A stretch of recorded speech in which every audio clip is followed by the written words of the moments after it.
নতুন করে চোটে পড়েছেন তানজিদ তামিম, মুশফিকুর রহিমকে নিয়েও আছে অস্বস্তি। সেখান থেকে প্রশ্ন উঠেছে কেমন হতে চলেছে দ্বিতীয় ম্যাচে ব্যাটিং অর্ডার। সম্ভাবনা আছে সৌম্য সরকারকে নিয়ে, মিডল অর্ডারে বড় দায়িত্ব নিতে হবে লিটন কুমার দাসকেই। সব মিলিয়ে সিরিজ জয়ের মিশনে বাংলাদেশের সম্ভাব্য ব্যাটিং নিয়ে বাকিটা জানবো রিপোর্টে।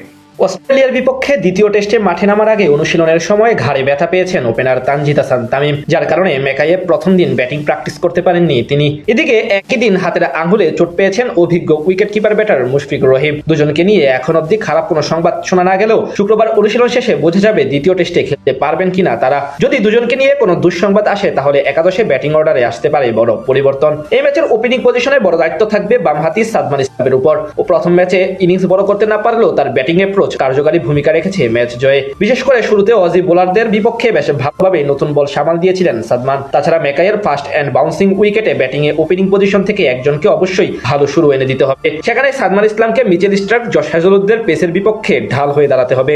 যদি শেষ পর্যন্ত তানজিদ তামিম সুস্থ হয়ে ওঠেন তাহলে সাদমানের সঙ্গী হিসেবে তাকে দেখা যেতে পারে দ্বিতীয় টেস্টে। ব্যাটাতে এই বামহাতি অবশ্য আছেন দারুণ ছন্দে। প্রথম ম্যাচে ক্যারিয়ারের প্রথম টেস্ট সেঞ্চুরি দেখাচ্ছেন তামিম। যদিও দ্বিতীয় ইনিংসে কোনো রানই করতে পারেননি তিনি, তবে সিরিজ জিততে হলে আরো একবার জ্বলে উঠতে হবে তাকে।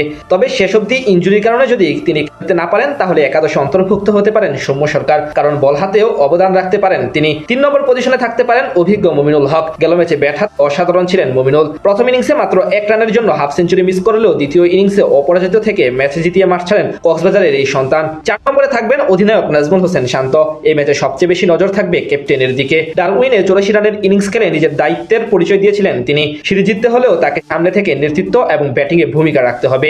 এদিকে মিডল অর্ডারে মুশফিকুর রহিম বৃহস্পতিবার অনুশীলনে চোট পেলেও উঠে খানিক পরেই আবার প্র্যাকটিস করেছেন, তাই তাকে নিয়ে আপাতত তেমন চিন্তা নেই। প্রথম ম্যাচে লিটনের রান করতে না পারা অবশ্য ভাবনার বিষয় টিম ম্যানেজমেন্টের জন্য, তাই দ্বিতীয় ম্যাচে প্রমাণ করতে হবে তাকে। ব্যাটাতে দলের জন্য সবচেয়ে বড় ভূমিকা রাখতে হবে লিটনকেই। এদিকে অলরাউন্ডার হিসেবে থাকবেন মেহেদী হাসান মিরাজ। ব্যাটিং অর্ডার শক্তিমত্তা বাড়াতেও তার উপর অনেকখানি দায়িত্ব থাকবে, যদিও আগের ম্যাচে দারুণ করেছিলেন মিরাজ। এছাড়া প্রস্তুতি ম্যাচেও সেঞ্চুরি হাঁকিয়ে নিজের কার্যকারিতা প্রমাণ দিয়েছিলেন এই অলরাউন্ডার।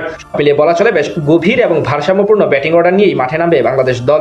এর আগে প্রথম ম্যাচে ডারউইনে 9 উইকেটের বিশাল ব্যবধানের জয় পেয়েছিল বাংলাদেশ দল। এখন দ্বিতীয় ম্যাচে জিততে পারলে অস্ট্রেলিয়াকে তাদের মাঠে 138 বছর পর টেস্টে হোয়াইট ওয়াশের লজ্জা দেওয়া যাবে।